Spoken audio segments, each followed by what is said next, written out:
شعری که باعث شد اسم بانو سیمین بهبهانی از لیست شاعران معاصر ایران حذف شود. شدم گمراه و سرگردان میان این همه ادیان، میان این تعصب‌ها، میان جنگ مذهب‌ها. یکی افکار زرتشتی، یکی افکار بودایی، یکی پیغمبرش مانی، یکی دینش مسلمانی. یکی در فکر تورات است، یکی هم هست نصرانی. هزاران دین و مذهب هست در این دنیای انسانی، خدا یکی ولی اما هزاران فکر روحانی. رها کردیم خالق را، گرفتاران ادیانیم. تعصب چیست در مذهب مگر نه این که انسانیم؟ اگر روح خدا در ماست، خدا گر مفرد و تنهاست، ستیز پس برای چیست؟ برای خودپرستی هاست. من از عقرب نمی ترسم ولی از نیش می ترسم.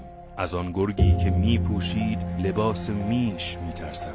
از آن جشنی که اعضای تنم دارند خوشحالم، ولی از اختلاف مغز و دل با ریش می ترسم.